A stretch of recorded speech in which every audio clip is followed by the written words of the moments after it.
for Hot. Welcome to Conscious Heart Solutions. I have my beautiful guest, Miss Gemma Starr. I'm super excited to have her. Thank you, Gemma. Thank you for coming on, and especially in such short notice.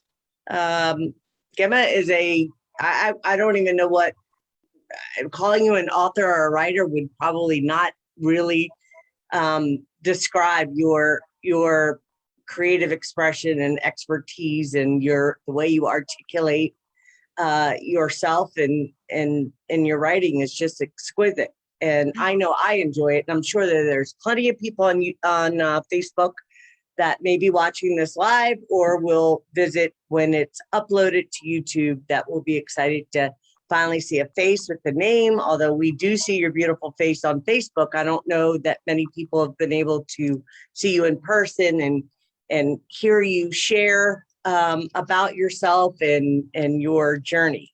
So I'm going to share a short bio that Gemma has forwarded to me to give you a little bit of background of Gemma, and then I will ask you to elaborate and share more with us. I mean, you're a powerhouse of information and passion and intelligence and, heart. Just amazing. So I'm excited for this. Gemma Starr, previously known as Karen, is captivatingly divine. Absolutely. I would agree with that statement. Metaphysical writer and poet. Here on her soul mission from another place and time. Her poetry and prose flow through her delivered from, I'm not sure if I'm saying that properly. Her poetry and prose flow through her delivered from the highest source, expressing the pain, turbulence, and rapture of the human emotion as she has experienced them on her own journey. And then impeccably, she transmutes every aspect into love through her heart speak and the term she affectionately uses to describe her writing. Topics she brings her wisdom and light to include sacred love, divine masculine, feminine, emotional healing, self-empowerment, and quantum humanity. She is also a digital soldier in the truther movement, a forerunner in our ascension and spiritual oracle for the great awakening on planet Earth. Her words flowing through the heart are the highest frequency, and her gift to share with the sacred music with the world. Well, that was a lot and a little tongue-tied, but I agree with all of it. I appreciate that. And I know that you will definitely bring so much joy by elaborating. We're going to get excited to hear what you have to share. Gemma, if you would elaborate more about who you are, where you're from, when you had your spiritual awakening, what ignited you to start writing and using that as a tool to get information out in such a creative and beautiful, truly divine way. Just gorgeous.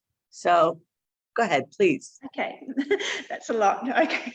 Yes, all right. yes. So I'm from Australia, from Noosa in Queensland. And I'd say I have been writing since November 2016. And even though I was awake mentally and consciously, probably for a good 30 years, I wasn't open to my creative gifts. And that happened when I started meditating, and I'd been meditating daily for about 4 months. And then all of a sudden the writing started flowing and the poetry. And some of my first poems were like, 20 lines, some of my favorites, and they just came from this divine source because, I hadn't written anything since I was at school.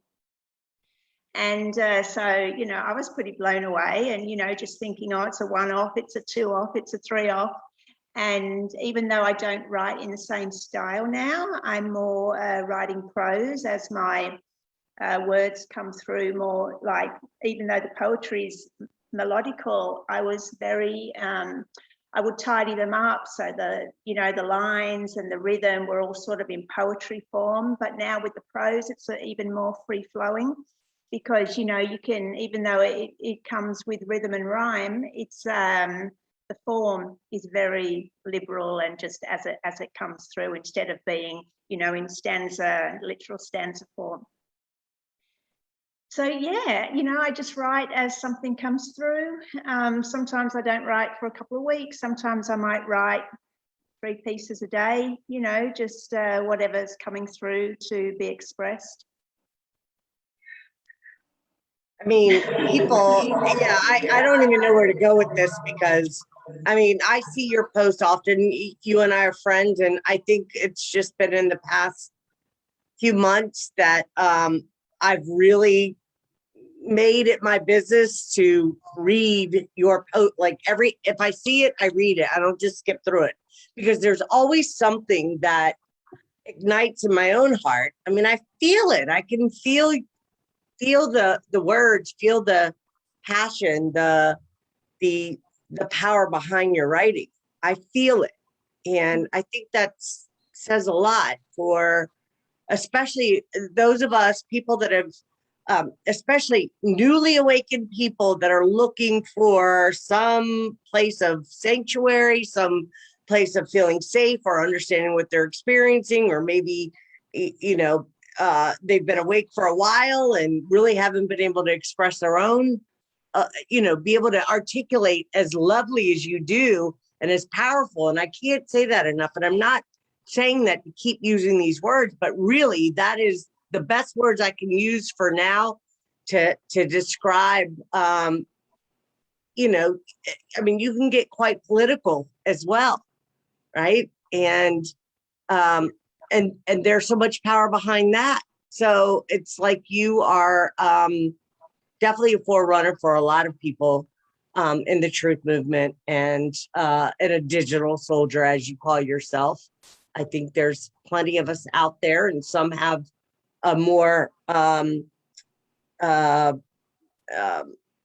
more public presence to be able to get information out there, and you're definitely one of them. So tell us a little bit about, okay, so who you grew up in Australia. Tell us a little bit more about who you are prior to this gift and what led up to it in your awakening, if you will. Well, I was actually born in England, and came over to Australia when I was 7. So yeah, then I did grow up obviously in Australia, and, you know, it was a much different place then, you know, but it was beautiful to experience that freedom and liberty growing up here, you know. So then in my early 20s, I went over to Europe, and I spent a decade there traveling and working mainly in the Italian Alps in a ski resort, where I met and married my ex-husband, who is Tunisian from North Africa. So that was a real melting of culture. And he was a non-practicing Muslim. So that was a very interesting aspect of my journey to get to know that. And I did spend almost a year on and off in Tunisia experiencing that culture. Early, when did we come over? No, 99, we came over to Australia, and our first son was born. And then I had another son.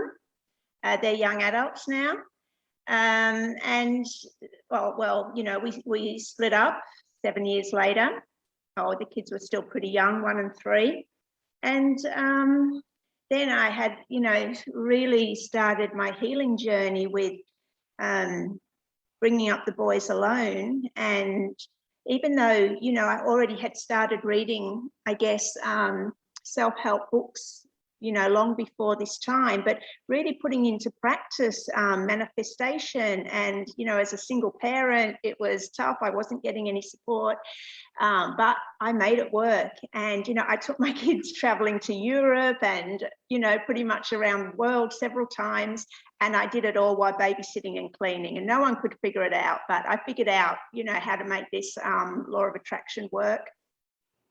So that was huge. And just coming into the vibration of gratitude and abundance. And But then when the boys were older, sort of come into more, I guess, freedom and time for myself, and starting to think about my own life, and then, sort of being open to relationships again.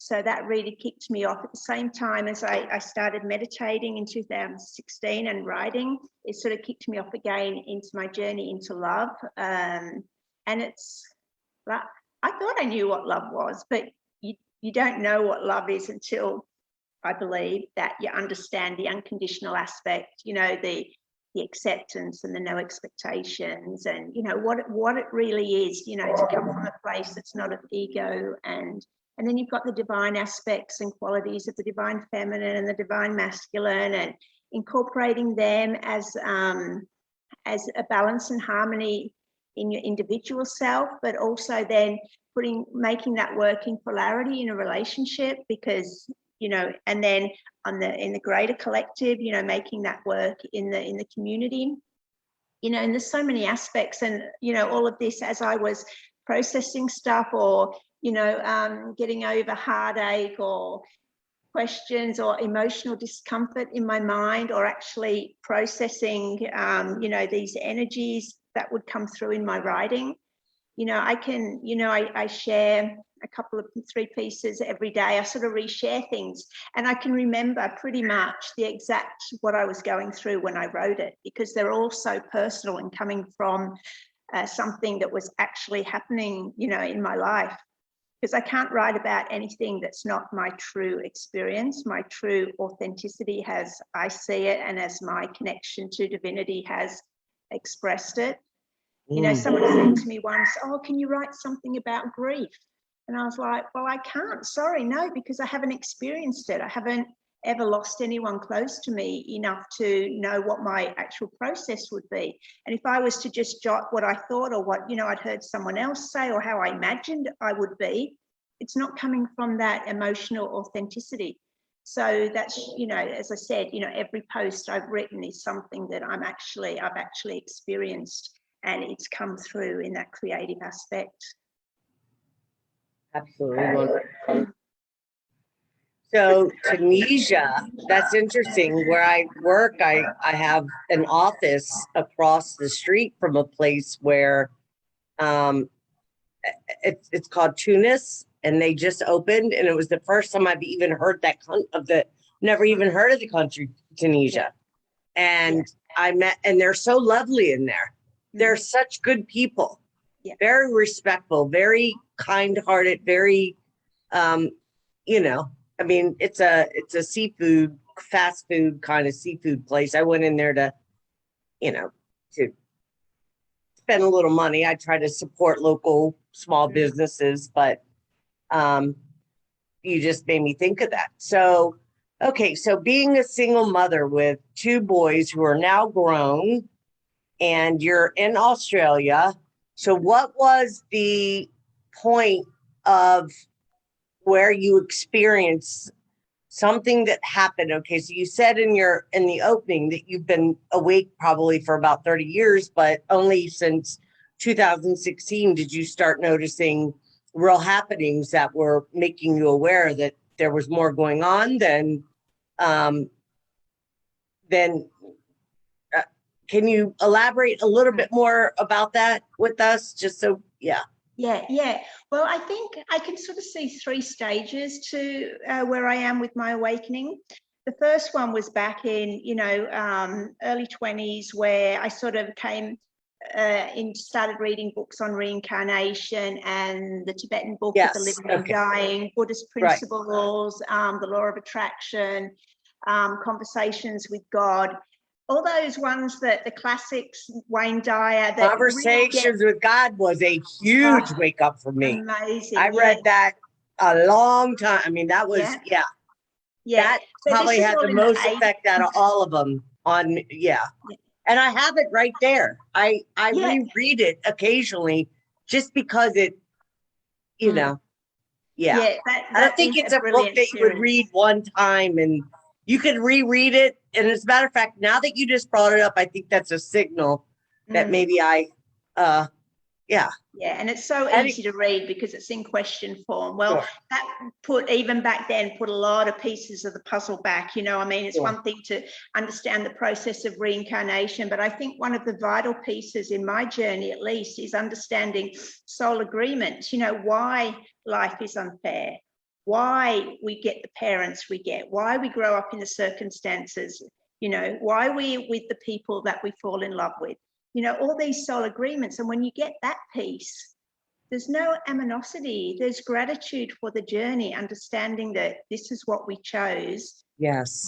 And this is what we're here to learn and transmute to the light. So yeah, there's, you know, one step past forgiveness, which is gratitude. And so when you can, you know, see that and see it's all of our emotional discomfort has got nothing to do with anybody else. It's all our stuff that we need to, you know, get over through acceptance or forgiveness or not having expectations. Or a big one is the line between self-honor and unconditional love. That was a big one for me the past couple of years, you know, because unconditional love doesn't mean giving infinitely. You know, at a certain point, you have to honor yourself and your own boundaries. So that was something I couldn't read enough of, all that stuff in my 20s, 30s. I just, you know, I was reading all those sorts of books, Wayne Dyer, Louise Hay. So then when you read Louise Hay, you start to understand the power you have over your body, you know, that sickness is created from distorted emotional energy in your emotional field. You know, I mean, as a kid, I was never allowed to get sick because it was, what's the word? My parents both worked full time, so it was an inconvenience for my parents. So I can't even remember. I think when I split up with my ex-husband, I had tonsillitis. Now that's like 20 years ago. And I just don't get sick. I don't even get a cold, nothing, zero. And that is because I understand that it's what we create.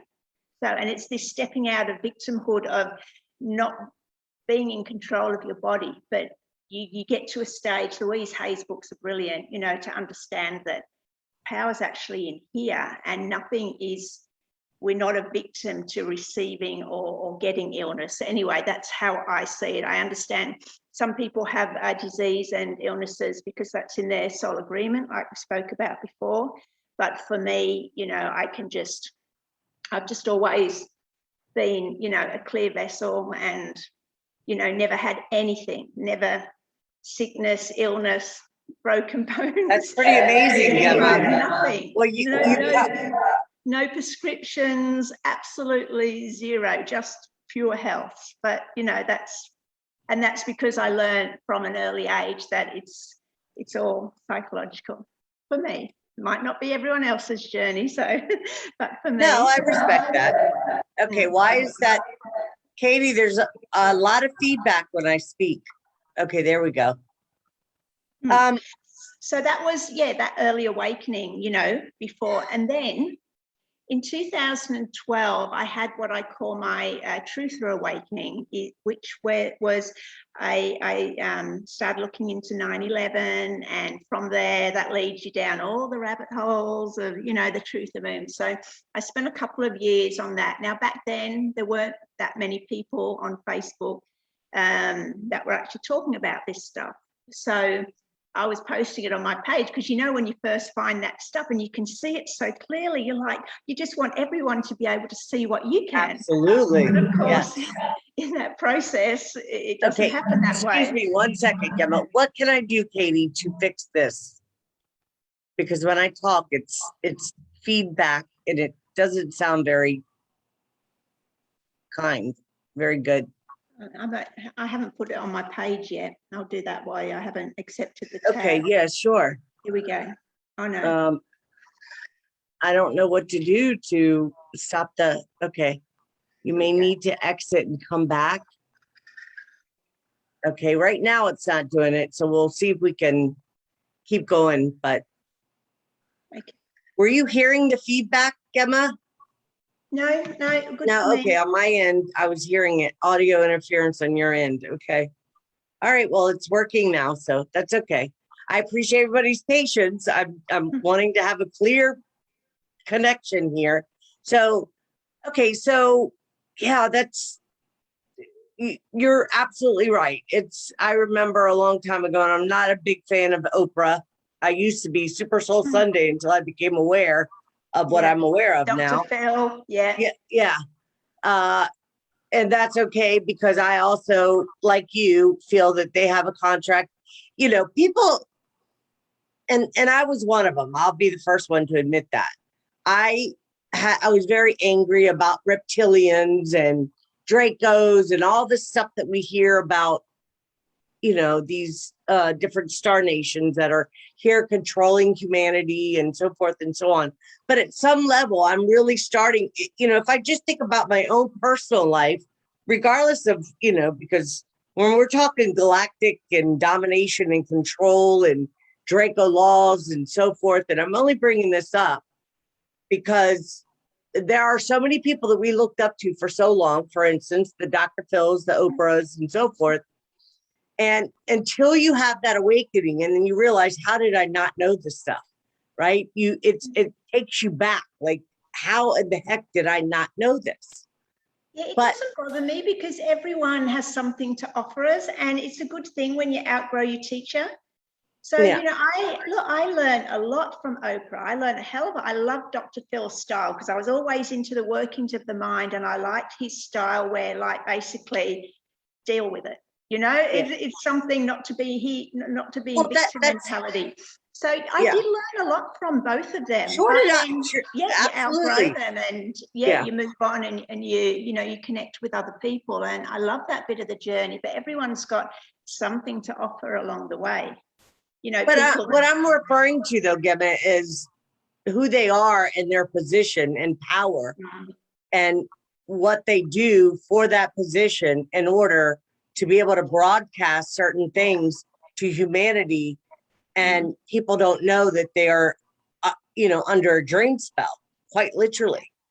And the programming, well, I mean, I don't even want to go there because I want to keep this very pleasant and really about you. But yes, I was a bit angry. It's like knowing a teacher is lying to giving you false information the whole time for a buck, and you're indoctrinating children and people and programming, and include myself.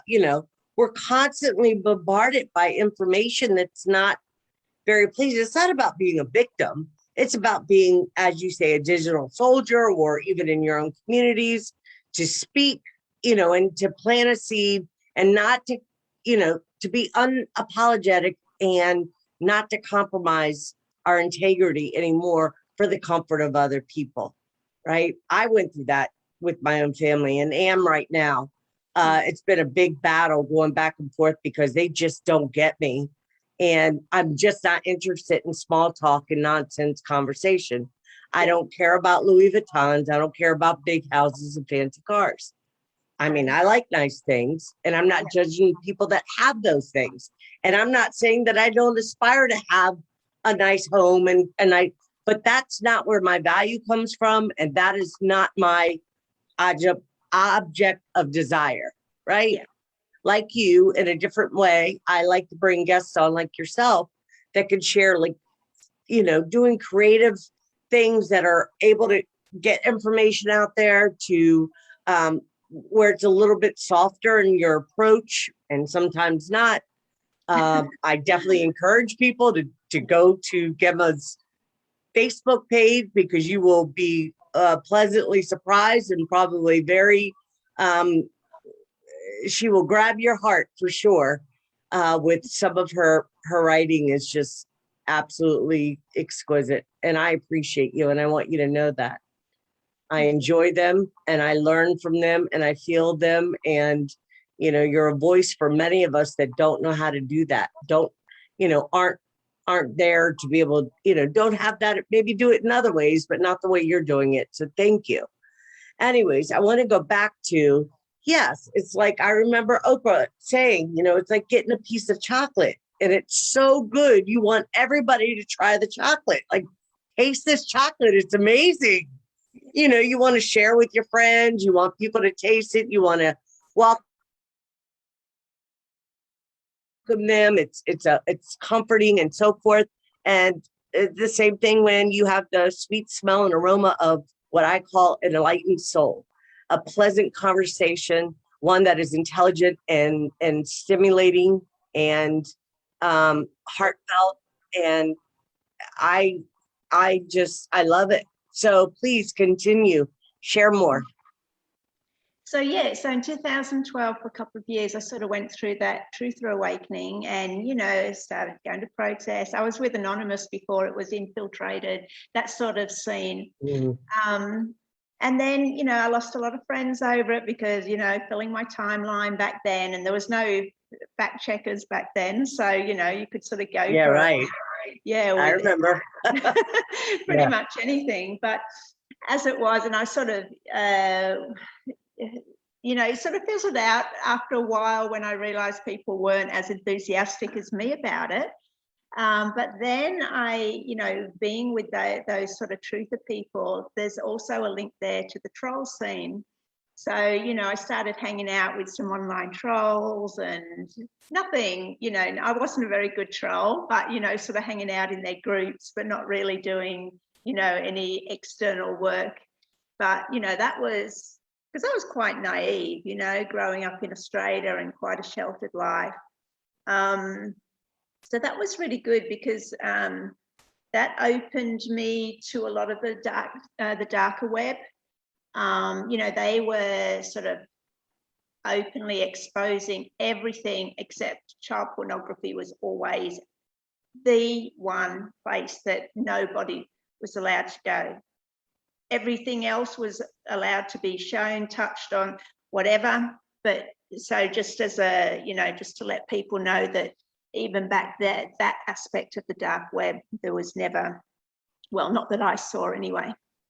So, and they were always sort of, you know, really against it, as the basis of the truther movement is now. So that's sort of how, you know, they are aligned. And so that was a huge awakening. But, you know, I see now, well, one, it sort of healed because I was in an abusive relationship with my ex-husband. And everything in the troll movement, in those sort of groups, is a comedy show. Like, it's hard to explain unless you sort of get it. But it was good because it lightened wounds that I had. I was able to deal with them and heal them in that area of the internet. I don't know if that makes sense, but it's like I'm not sure. I'm not following you too much. Explain it without people thinking that there's some. So, all right. So oh no, let's not go there. It's really hard to explain without getting misjudged, and I shouldn't care, but it's I encourage you to share. Light of it. Yeah, they've made light of it, but with them doing that, it released the heaviness from my heart. Like, if you could laugh at a meme, for example, of a man hitting a woman and saying, "Make me a sandwich," if you could see a comical aspect without taking it to the human level, if you can dissect the two and not make it personally about your wounds or about anyone else personally. I've never had to articulate this before. It just helped me to lighten my load of the wounds that I was carrying. And I don't even know how that happened. But also the other great thing that that happened for me is it gave me confidence on the internet, because I've always been quite introverted and relatively shy and not sort of put myself out there. But being in that sort of scene, it sort of taught me a bit of sassiness on the internet, how to deal with people, especially trolls. And, you know, that was preparing me for a more public, you know, profile that I've got now, and, you know, dealing with those trolls that come on and attack more my political posts or more outspoken aspects. I've never seen, okay, this is really something. I don't understand why every time I talk, it's feeding back to me, and then now it stops. I don't understand. I've never seen any, although I don't read your comments and so forth. I mean, I leave comments in your posts, but I've never really seen anybody. But that must have been years ago before I really came across your work and, you know. But are you okay? So without, of course, I'm not trying to trigger you in any way, and I don't think that you really can be triggered because I can appreciate your healing. You've done a great deal of integrating healing. I know that. And but so you were in an abusive relationship. Is that what you? Yeah. So yeah, I'm so thankful that you're not there anymore, Gemma. I'm so that thankful. was a long, long time ago. And, you know, I mean, basically I married, you know, my mother. So, you know, it's able to, when you come through and you can sort of, you know, relate it to the relationship with your parents. But it's because of him that I am who I am today. I mean, leave alone the two boys, you know, that are just wonderful. But it was working through that, which was reflecting my parental dynamics. That, you know, I am who I am today, which is in such a better place emotionally and mentally. So yeah, I had to work through all those wounds. So it was a gift. And, you know, I know that I asked for it. And I don't mean I asked for to be hit. I'm saying I asked on a high level for that relationship because I wanted to work through it. And I did. And I'd come out, you know, as I said, you know, so much of a better place. Thankfully for that, you know. Okay, so at there is part of me, or should I say, I do accept the idea or the I don't know if I want to use I do accept the knowingness in my heart that we do permission the things that take place, be it traumas, joy, pain, whatever it might be. I don't know that everything was a contract prior to coming in, but once you were in agreement to something and you don't walk away, that's when the contract begins. So when something happens that's traumatic to a person, now on a bigger scale, you may have said, okay, I want to have challenging relationships that are abusive, emotionally, mentally, physically, whatever. These are things that I'm willing to experience in order for my own soul growth, understandably. But I don't know that, you know, we have exact people. There are people that we do agree coming in, like you, for instance, you might have been the abusive mother in the last lifetime and now you're the daughter, and right, that kind of thing. We do play different roles, but I don't think everybody that I've been in a relationship with was somebody that I had in a soul agreement at a higher level. Or maybe, I mean, I'm not quite there, you know, I'm still kind of like, See, I do. I believe everything. There's no randomness to this.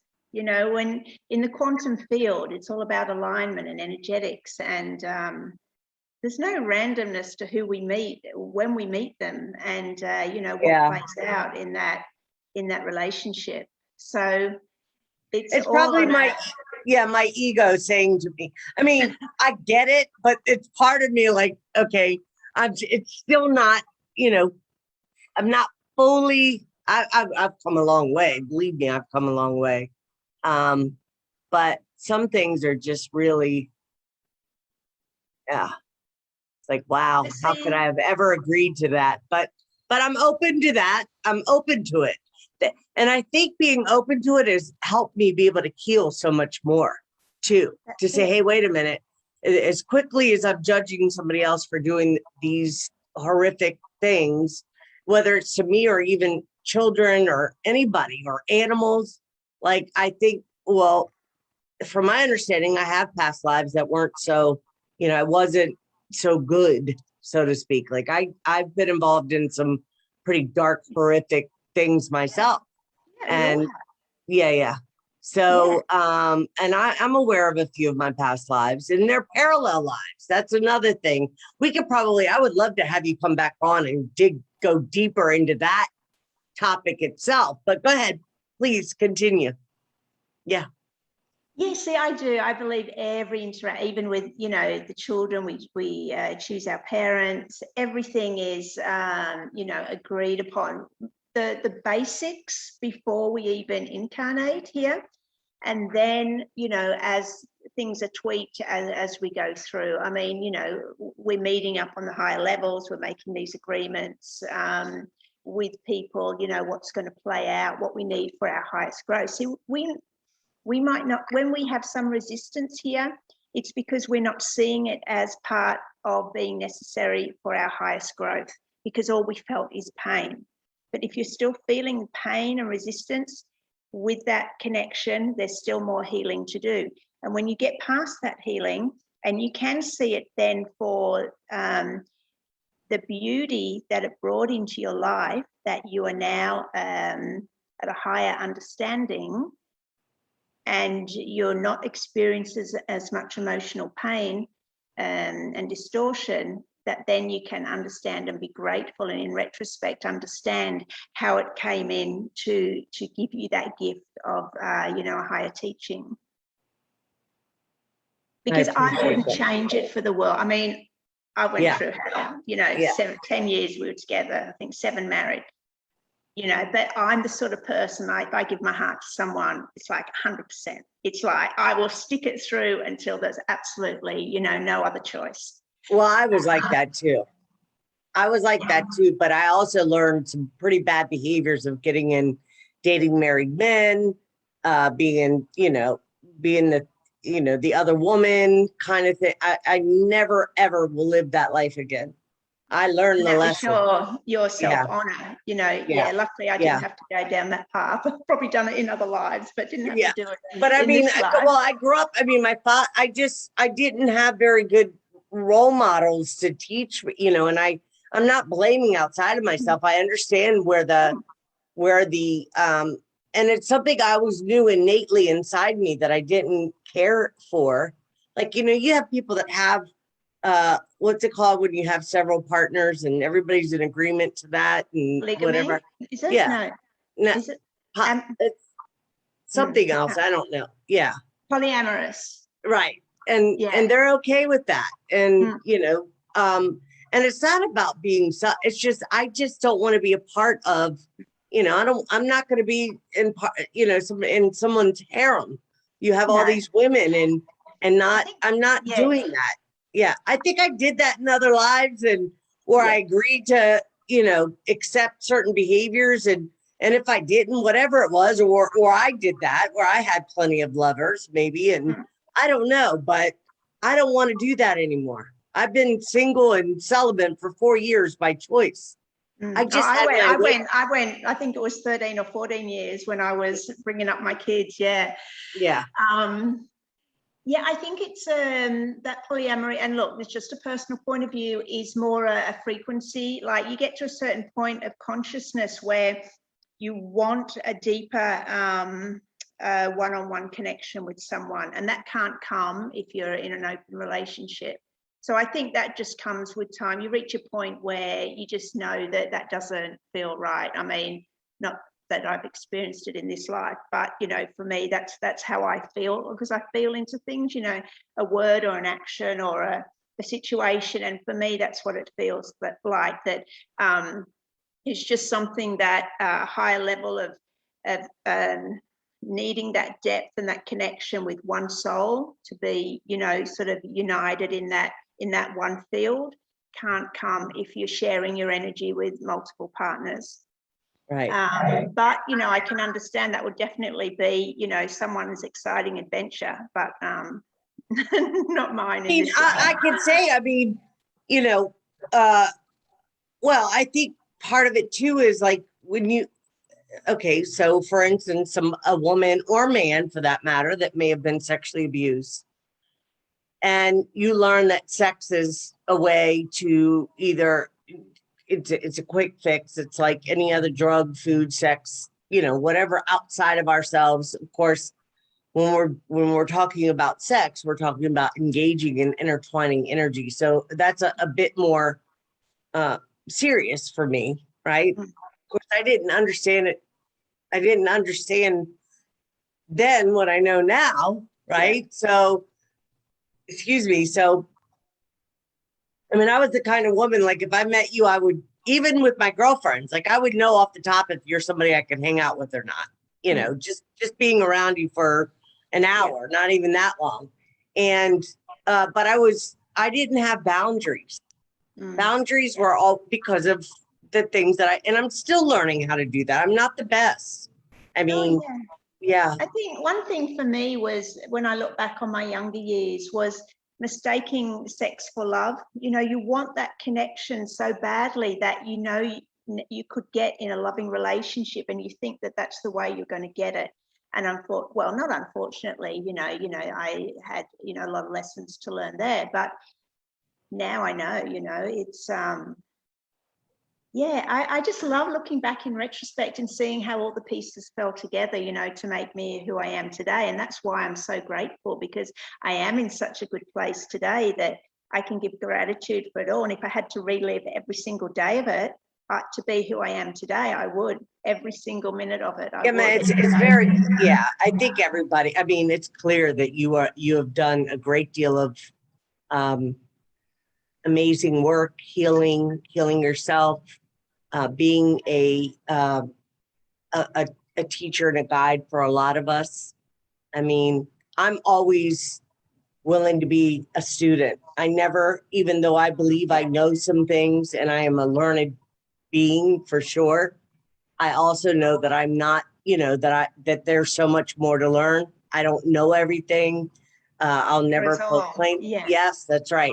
And I love that. I love to be able to, I talk with a lot of young girls in my community that I do my best to just give them support, let them know that, if you ever need to talk or you got something going on, they know that they can reach out to me. I talk to them, I mentor, and even if it's 5 minutes just to say, hey, you're not alone. Yes, things are a little tough right now because the energies are definitely having like it was kind of heavy for me today. I don't know about you, but here, even a few people, I had clients come into my office. I do foot detoxes for people, and I also do massage to help, especially the elderly that are having a tough time right now. Just people are having a tough time.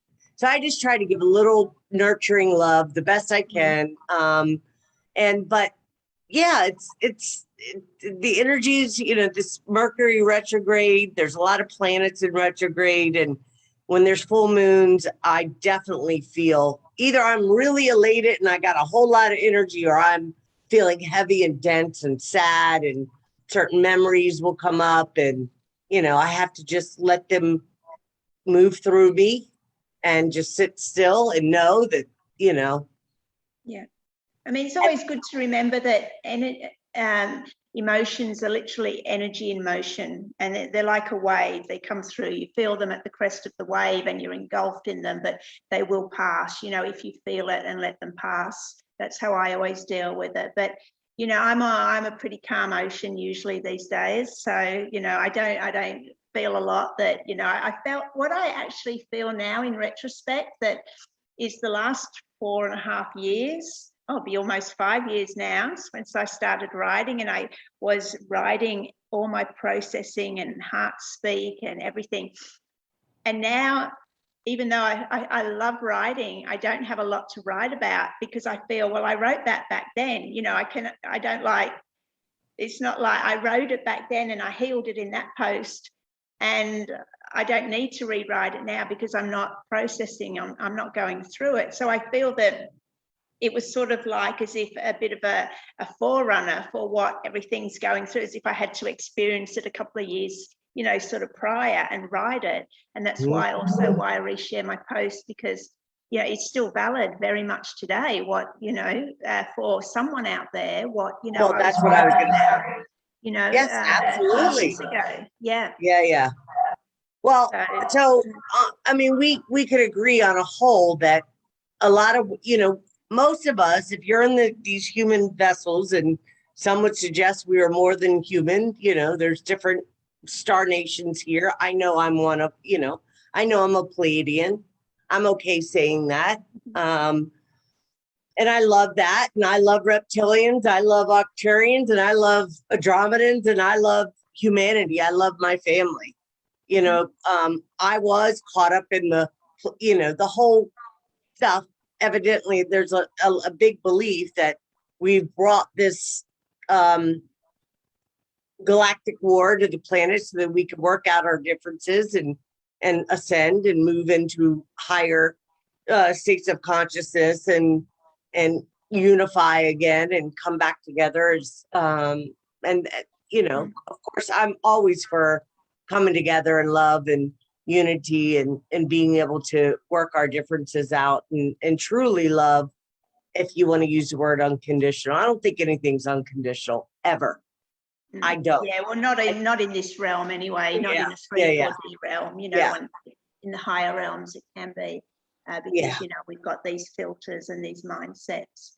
But, for sure, there's a large group of us here that came specifically at this time to, sort of be the forerunners and to be in the truther movement and to be in the, it's like we've all got a piece of the puzzle. There's those that, for example, you're providing this beautiful platform, I'm writing. There's others that are researching, they're talking in their shows. There's others that are, making music or, doing the meditations.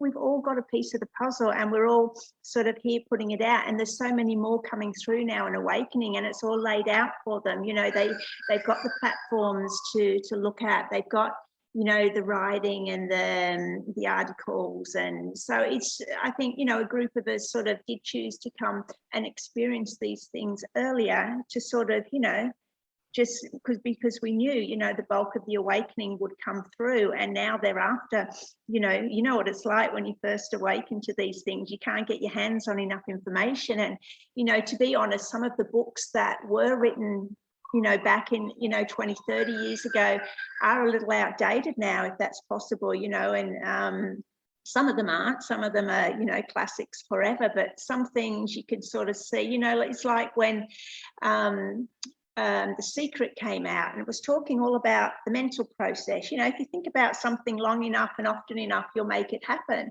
Well, no, they missed out a huge piece of the puzzle. Now, whether they did that intentionally or not, but manifestation and creating abundance is 10% your thoughts and your intentions, but the other 90% is actually feeling the emotion. That's right.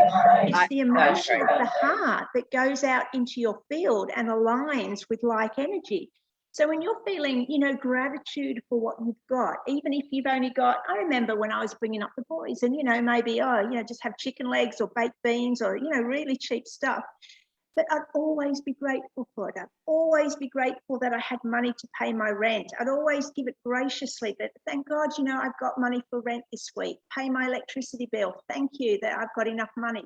And this is the mindset, not resenting it, but always being and feeling that gratitude. And even things like, I don't do it now, but I went through a stage of using all these tools, writing a gratitude journal, writing every day 10 things you're grateful for, or spending $1,000 a day on paper. Okay, you wake up, I've got $1,000, what am I going to spend it on today? And you're right, I'd pay that for my electricity bill, I'd go and do a shop for this. And before you know it, it's really coming in, because what you're creating, your imagination, as I think it was Einstein said, doesn't know the difference between imagination and reality. So, this is how you put, and when you're feeling it, you're feeling that gratitude. Well, Deepak Chopra is a big Deepak Chopra. He got the jab, didn't he? I think he's either been flipped or he's been cloned, or there's something there that he's. Oh, I haven't watched him for years now. He got the jab, and we were all like, whoa. But it doesn't mean that he was always one of the black hats. I think a lot of them, I don't know if they sold themselves out, or, as I said, they've been replaced by clones, taken out. But those ones that we see, there was another Gemma, there's a lot of people that are on, and I won't mention names, but there's people that are on alternative media that have been cloned. They're not. You've seen them in person. They don't look anything like they do on the videos. I'll just say that. Okay. Oh, I know. I'm not going to mention names, but for sure. Yeah. So I'm not sure why they do that. Why do you think they do that? Well, they've been, No, but why would even controlled by people? black hats.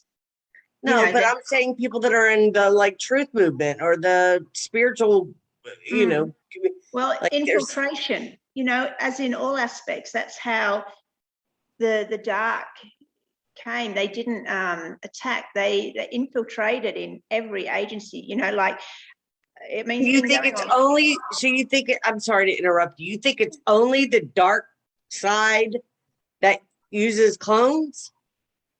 Oh, probably not. No, I'm sure they probably don't. I think we just notice it more, or those of us in the truther movement, how I understand it. We sort of see those cloning centers in the dumbs and the tunnels underneath were used for nefarious reasons. But I'm sure, some of the good guys have also got clones. Technology can be used for good light or for darkness. So, but I think the majority was used for darkness. Yeah. Okay, so you mentioned I definitely have to have you on again because I didn't realize that you. Yeah, I mean, I don't know what I was thinking. I guess I wasn't. So we could talk about a lot of things. So what do you? Okay, let's just, if you don't mind. And I would love to have you on again. Would you be willing to come on again? Okay, yeah. very good. It's good for me because being a writer, I've sort of, not hidden. I've always put myself out there in my writing, but the reason I struggle to articulate and I'm a bit more disjointed with my voice than my heart is because it's coming through now as a mental exercise.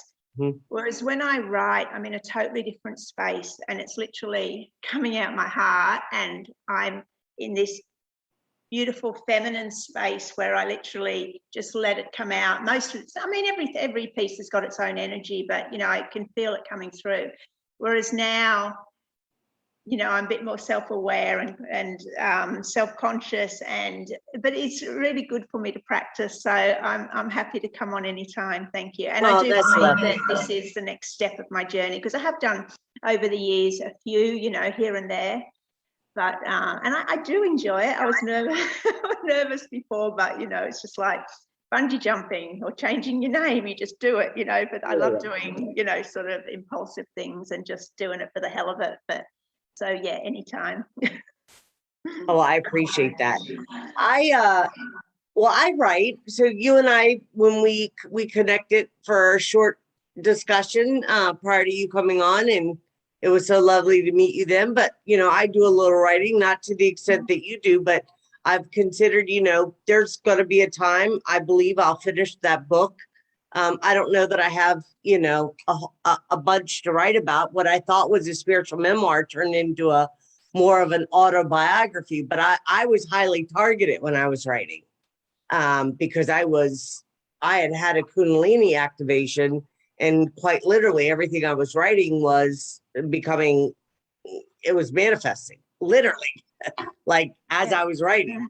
So, and I was using telepathy and, I had a lot of things, when our DNA comes online and we have this awakening, we realized, I went up and I came back down, and I wasn't ready for what I was being gifted, and nor did I think I deserved it. I think there was I still had a lot of healing to do. It was it was a spontaneous Kundalini activation. I had no idea what the heck was going on.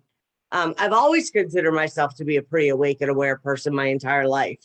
But I also know that I was used in the projects and programs of, military, my lab, so forth. But I don't really give that too much focus anymore. It's just not important to me. It's not that I don't have, I'm not curious, but it's like, staying focused on that just, it drove me nuts trying to figure out what I was used for. And that drove me nuts, but it became very stressful.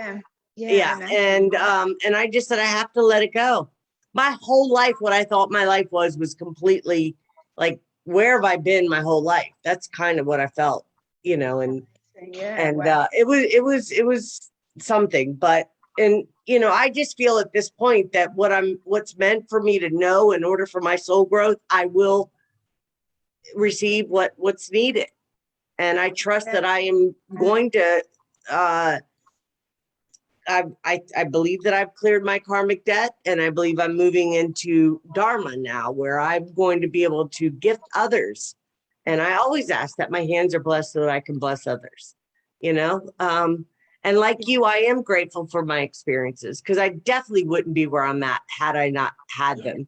I probably would have still, and let me tell you, I went through, I just kept going in a loop back to I struggled with drugs and alcohol, and I don't need to get in deep conversation about that, but just to tell you in short, that I would get myself together for a few years, and then I'd end up in a relationship that was very painful because I wasn't dealing with the emotion, the issues. So I get clean and all this, the outside things, like I stopped doing drugs and alcohol and, shopping excessive and so forth. But then I turned to sex or a relationship. I just wanted to be loved so desperately and didn't realize that I was the one responsible to give that to myself.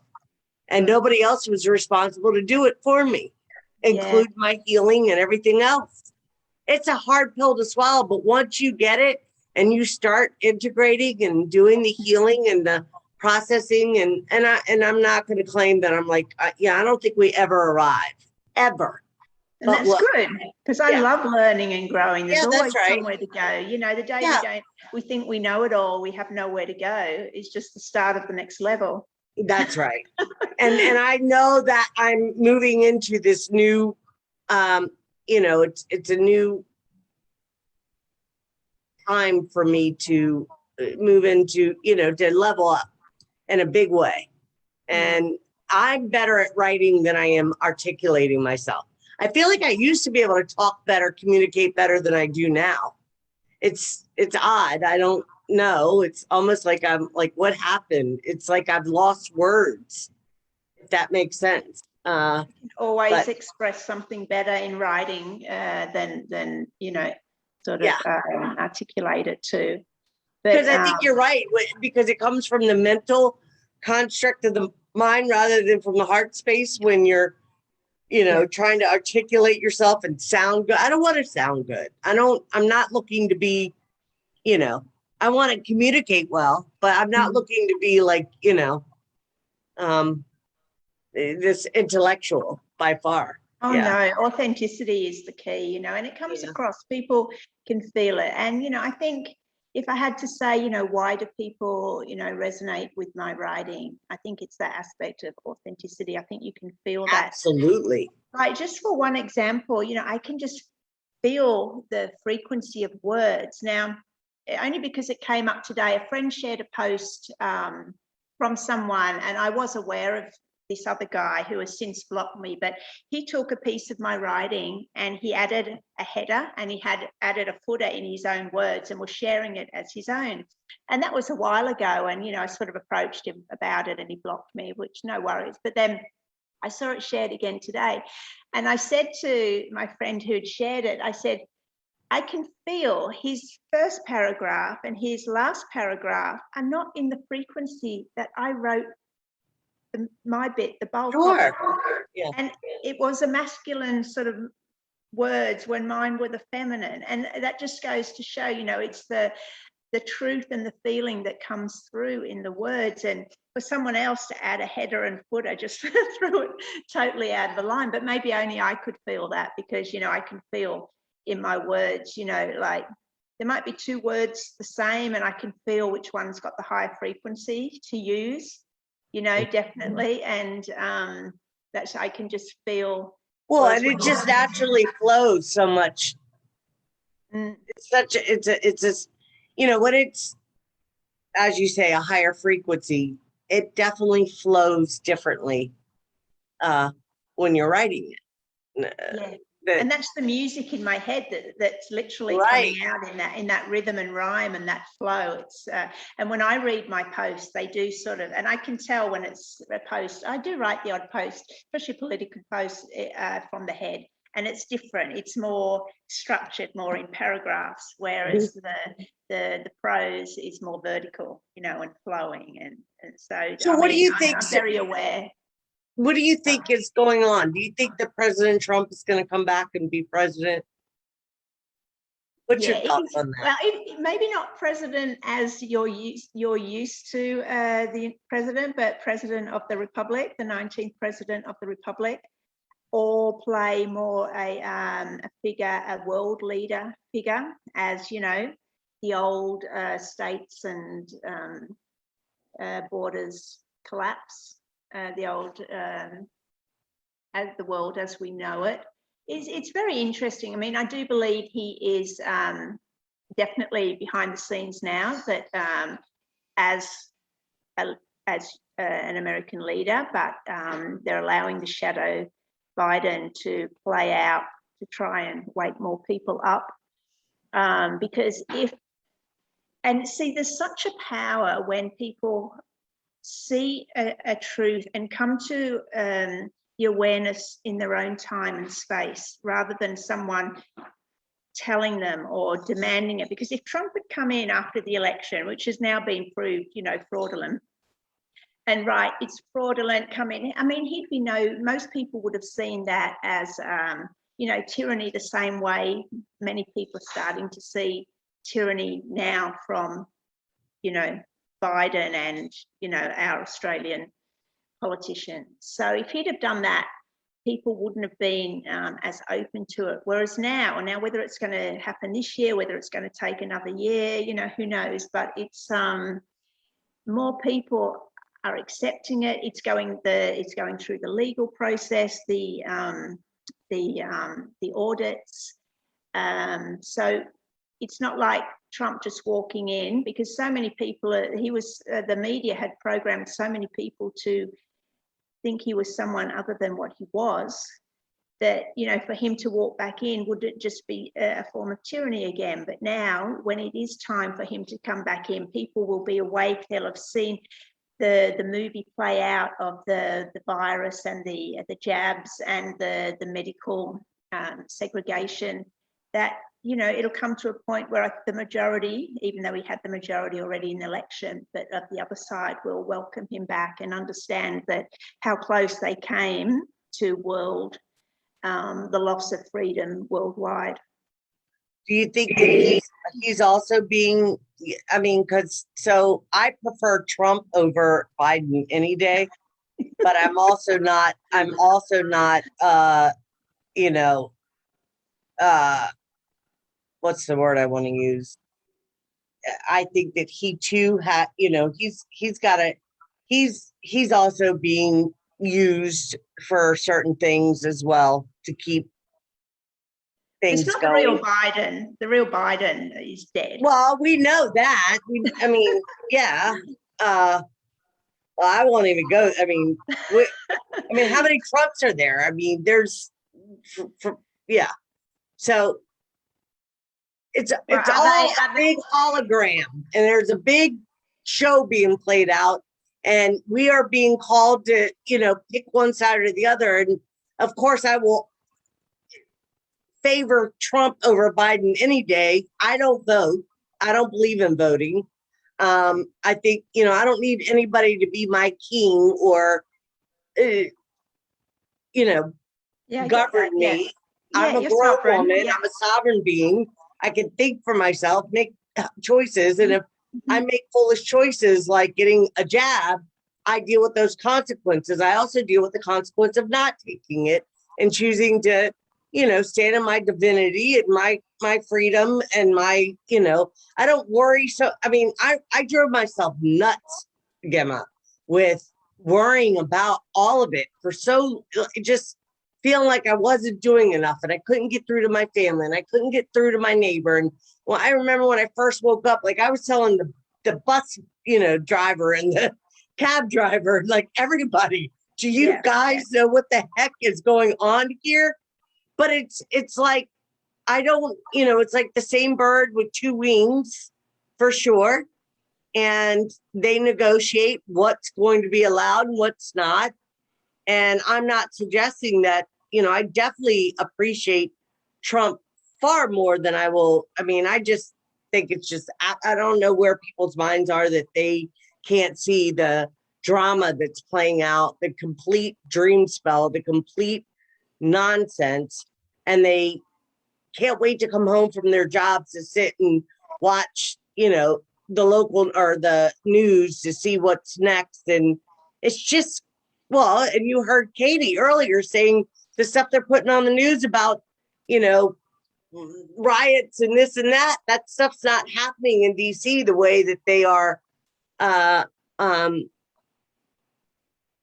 publishing it or putting on the news. It's Yeah, well, programmed. anyone who watches the TV still is getting that mind programming. And I mean, it's called programming for a reason. Well, that's right. People see the TV and they watch it daily and they reinforce that outer reality that is presented in the news as being real life. But the same people that are running the media are also running Hollywood. So, you can see what they can do in Hollywood and they can do the same, on the news. And you've got to think when you stop watching the news, because we feel when we watch the news, we have to be aware of everything that's going on in the world. But it's so much better when you stop watching the news, then you become aware of everything happening in your world. That's right. That gets the attention, and that's where you start making changes, because once you can change, what's happening in your world, in yourself, then that's radiated into your Yes. I've been doing it for years. I stopped watching the news. I mean, unless I go to a family member's house or somebody and they've got it on there, and I usually get up and walk away. I just don't have any patience for the nonsense at all. And I also can see, certain beings. So when I watch certain stuff and I can see things, it's just annoying. It's not even, I mean, I see reptilians where I live all the time. They're all over the place. They're here. They're part of our human thing. They're part of us. Yeah. And for people to say, oh, the reptilians I was one of them. I fell into that. The reptilians this, the reptilians that. Da, da, da. Okay, well, you have reptilian in you. Your body is made of reptilian. I mean, you know what I'm saying? Now, some will shift. I see their eyes change right before me. Usually they get nervous around me, and then I'll see the flickering, and then it, or if they're really happy and elated, high emotional, that too can cause the changing of the eye, which I'm at the point where I love them too. I just don't want to be, and I'm a Pleiadian, so people could say whatever they want, and I am a Pleiadian for sure. So, I mean, I'm not saying, it's just like any other, it's like saying the whole freaking Arab race or the whole Spanish race or the whole Italian race is, manipulating and whatever, all the stuff. I will say that there's certain characteristics for sure that seem to be a common thing for those that are either Pleiadian or reptilian or Arcturian. You can tell when you're around certain people if you're, learned enough and awake enough, or your DNA is activated enough, you could feel into the energy and you can tell. But I feel like, 90% of people that are on this planet have no idea what they are. Quite literally. Okay, that's where they are. It's not our job to wake everyone up. Everyone's come in as a divine being with their own soul agreements. And what it is? It's our job to have acceptance. Like, how do we know that person who we call asleep, that frustrates us the most, isn't there to teach us patience, to teach us acceptance, to teach us not to have expectations? You always bring it back to us. Every piece of emotional distortion, it's nothing to do with them. We bring it back to us. What do we have to do to bring peace to our emotional body? Yes.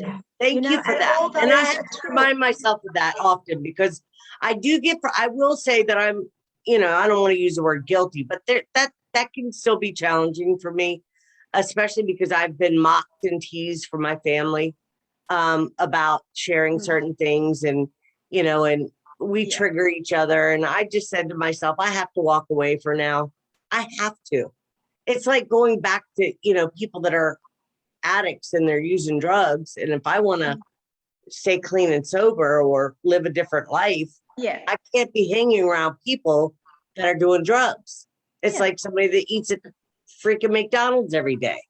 I just don't choose that for myself. It doesn't mean I'm in judgment of them. It says, no, I'm choosing something else and I'm going to create my own reality, but I got to the point, of every time, going around it's like, so I had some issues with a few family members, and I just know that it's, I have to remind myself, and I don't know that this is absolute 100% factual, but I definitely consider it heavily now, or more considering it, that I have karmic ties with family members, that it's our soul agreement contract is up. I'm not doing this anymore. That's what I say. Seriously. I'm not even, and I would hear other people say that, like, I don't talk to my family anymore and this, and that. I'm like, how could you do that? Like, I just couldn't walk. Now I'm at the point where it's like, this isn't changing. And I'm not saying that I'm fully right. What I am saying is that I'm choosing a different path. I'm doing what's best for Ida for the first time in my life, and stop looking to, And that's, remember back a while ago, I was talking about that, understanding the difference between unconditional love and self-honor. And that's the prime example there.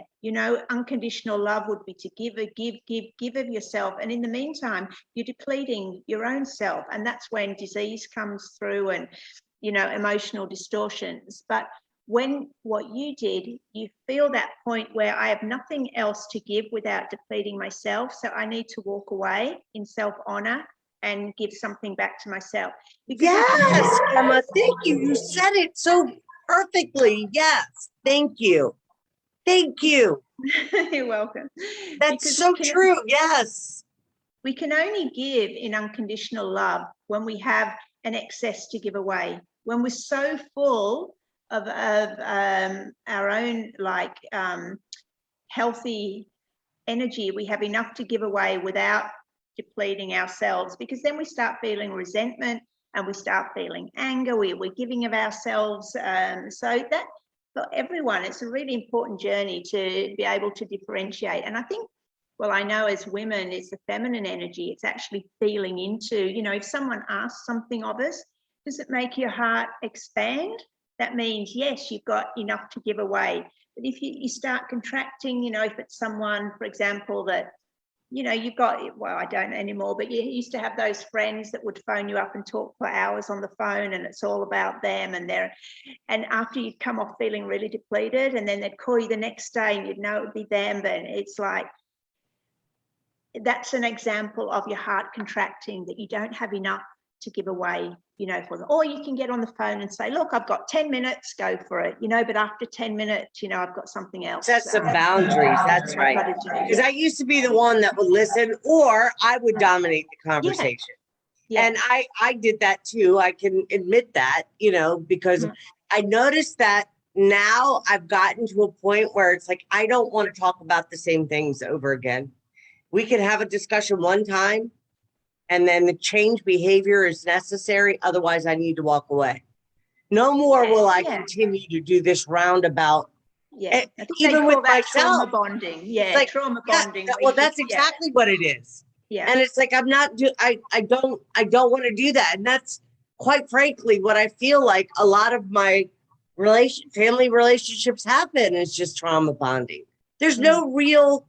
I love my family. Don't get me wrong. And I have friends.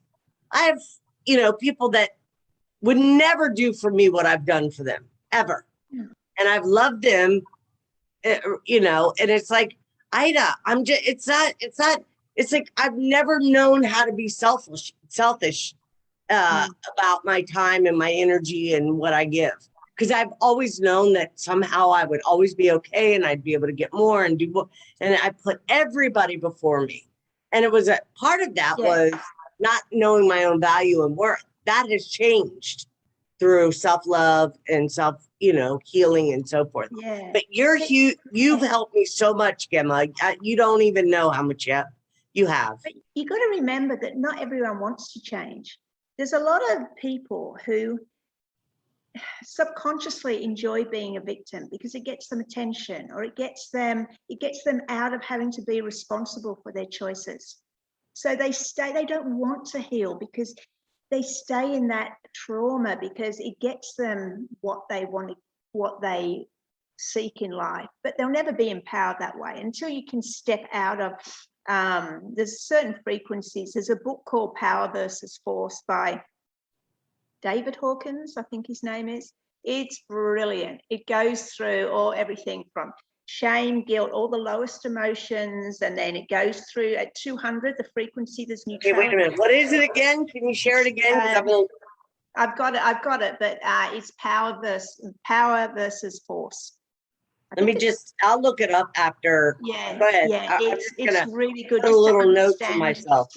The emotions, and it goes right up. I think there's 17, and the highest are is enlightenment, but the highest sort of 5 are, gratitude, love, peace, acceptance. Those ones that literally, when you can embody them, it does bring you a peaceful world.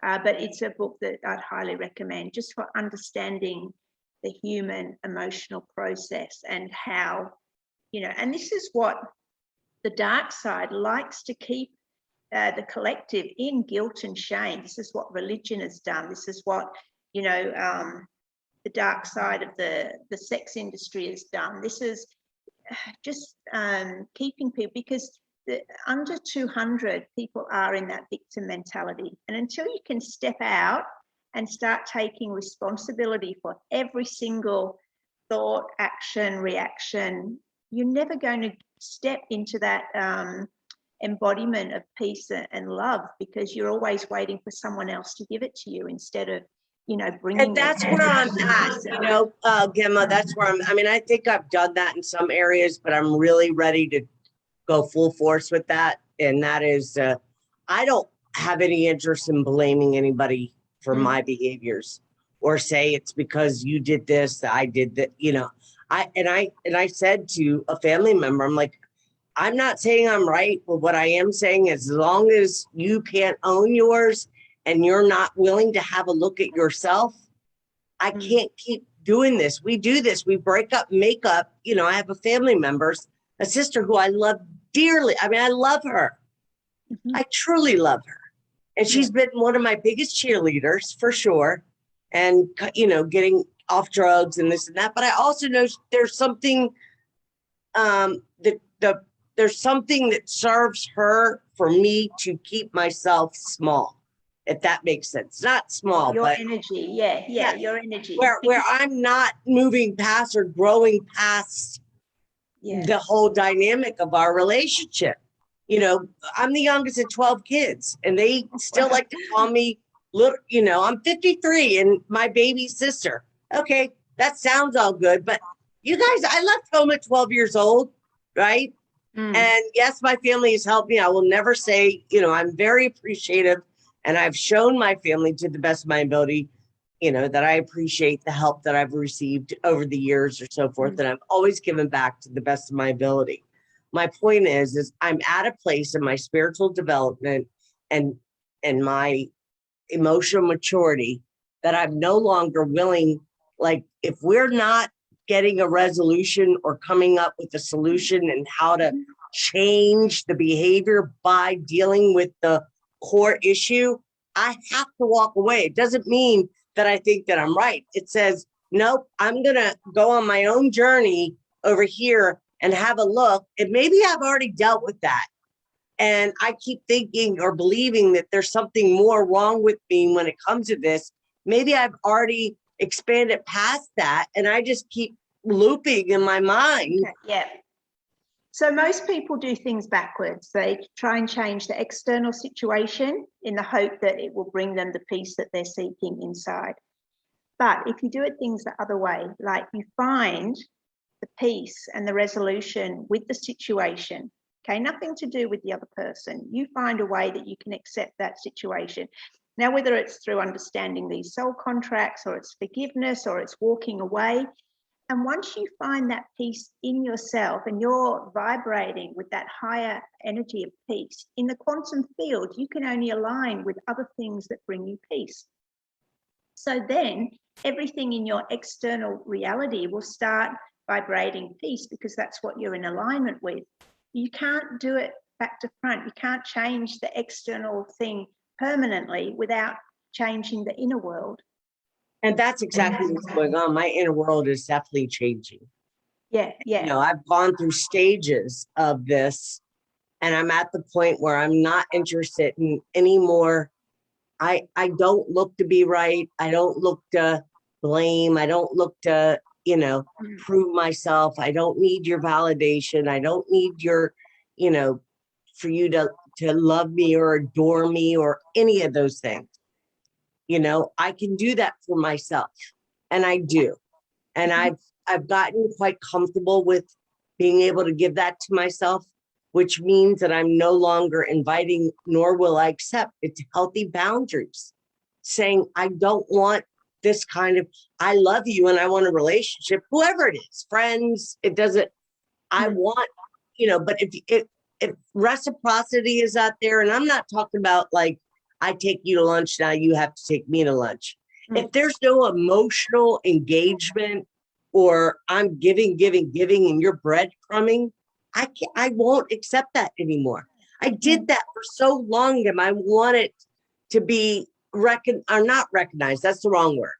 I wanted people to see my value, Appreciate you, and appreciate me. And a lot of I us wasn't are givers getting it. like that. And you know why I think, well, personally, I was like that. I'm a bit more aware of it now, but I enjoy giving. I mean, Me too. I mean, it is feminine to receive, but it's a beautiful gift if you have something to give, you know, whether it's kind words, whether it's helping someone with a gift, you know, the gift is giving. If you've got it in excess, you know, everything's energy. So you can see it as a form of energy that you have to give in excess. But, you know, you feel everything as an energetic exchange. So again, I had something I was going to say, I can't remember, and I went off track, but no, about giving and reciprocity. I know when I've gone back to why am I like that? I know in my childhood, I only received what I felt as love is when I was a good girl, when I did something for my parents, when I behaved myself, all those things. So as adults, we carry that on, feeling we have to be the good girl. We have to, you know, always help this person if they need help. We have to be there. You know, it's there's a lot of things when you go back, even in, you know, my ex-marriage, things where I can relate, and you can sort of say, okay, well, I used to be like that because I was scared of something, or you know what, the other person's response. And, you know, maybe I used to do that because it would hold the peace a bit longer, or I would feel loved, or whatever it was. So it's just the beautiful journey of awareness. You know, I love feeling into why I do things when I do them. Oh, me too. Do things when they do them. And, you know, when you understand the frequency of emotions, you can feel into it. Did I do that out of love? Did I do that out of fear? And, you know, it's always, yeah, that's why I love this journey. And I'm in such a better place now, but I never want it to end. Like, you know, when I am next in a relationship with a man, I want that to be the catalyst for growth, to, you know, like be someone who's at the same wanting to explore, you know, these the relating and the emotional field and the growth and the consciousness, you know, all those levels of awareness and the depth. And, you know, there's so much, so far to go on that. But yeah, we have so much. I just I definitely I would love to have you back yeah, it's soon. been fun. Thank you. I think, you know, I don't know. It's getting 8:34 now. I'm not rushing you off, but in the next 10 minutes or so, I'm gonna have to, Gemma, would you come back on where we I'd could love have, to. yeah, Thank you. yeah. I'm so excited. I'm already looking to see what my schedule. Yeah, because I mean, we could have these conversations. Mm. I don't have a guest for next Thursday. Would you be interested in coming back for a part 2? And then Let me check my, oh, yes, early. I've got, that's because it's Friday morning here. It's just gone 10:30. I know next weekend, but I probably wouldn't be, we can do it. I know I've cleared Friday because Friday afternoon I'm going away for a weekend retreat, which I'm really looking forward to. And very the lady nice. there is also going to have a naming ceremony for me because, you know, I changed my name. So, so I, without looking at my diary, I already know. Yeah, I'd love to. Thank you. Okay, very good. Yeah, so we could maybe if we'll discuss off here, but maybe come up with, I think it would be lovely for people to hear more about how you went through, like how you've been able to integrate and go through what your healing process, more in depth about that.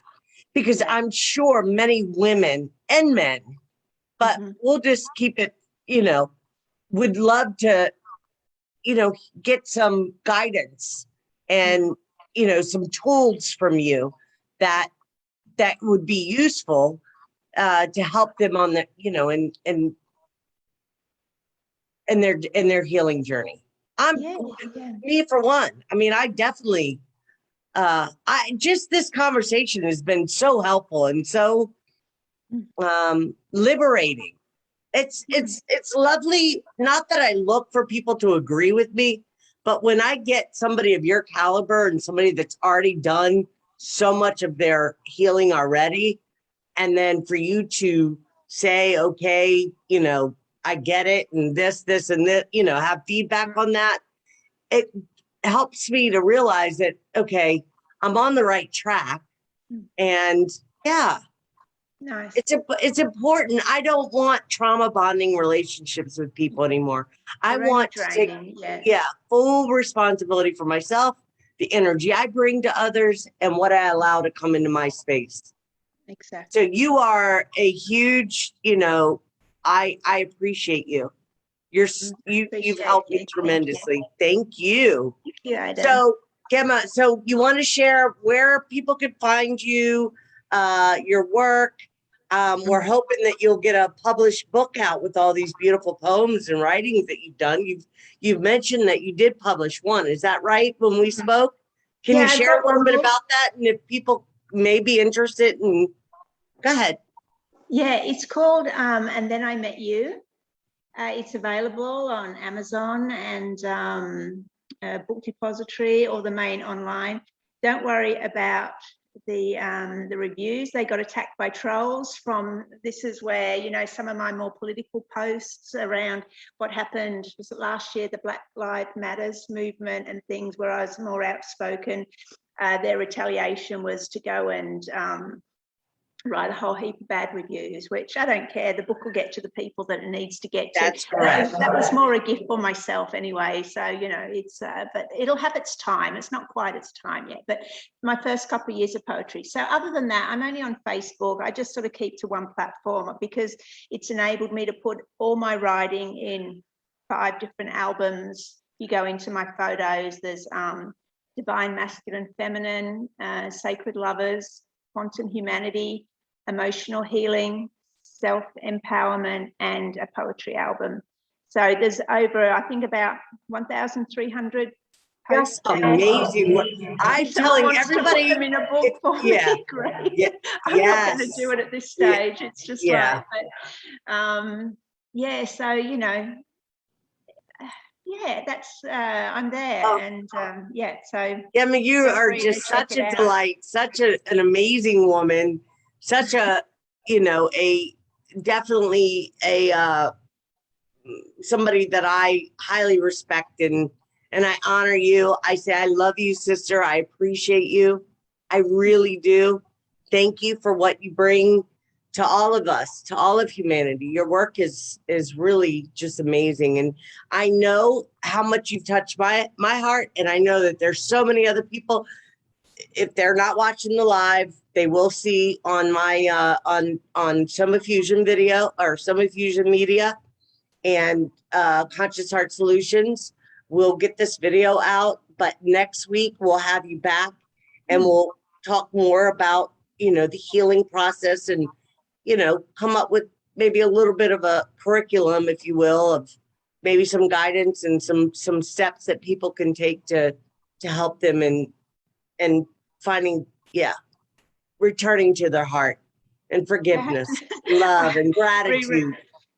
I have to read sometimes, like when I reshare a post and I read it again, I'm thinking, wow, I think, you know, did I write that? And then I'm like, oh, I really need to read more of my stuff more often, because, you know, even though you write it at the time, it's not like it all stays here. But, you know, because when you're thinking of specific healing things, you know, it would be maybe to read one or two of my posts, but we can just do it as it flows. I think it always comes through as it's meant to be, you know, because That's right. It's coming through organically. Yeah. But thank you. But I definitely highly encourage everybody. Well, first off, and I need to start saying this, guys, if you're enjoying these shows and my guests, please leave a thumbs up, share the video, get it out there. Contact Gemma on Facebook. You know, check her out, follow her, share her work. She's doing amazing work. Those of us that are aware of her, we definitely appreciate you. And I am just excited and delighted to have you come back next Thursday, and we'll be in touch to go over, you know, a specific topic and, you know, how we're going to, you know, it'll just be a free flowing like we are now, but we'll stay more focused on some healing tools that will be helpful. And I thank you, Ida. I appreciate the opportunity for me to, you know, speak and, you know, say what needs to be you're said, amazing. You are. You're such a lover. You're a good woman. You're a beautiful soul. And those of us that can see you, we see you. I see you. And I thank you. So, yeah. Thank you. So I will see you next Thursday. I'll reach out to you before then and we'll work the details out. Awesome. Yeah. Very good. Thank you. Have a good night. Bye. Bye-bye.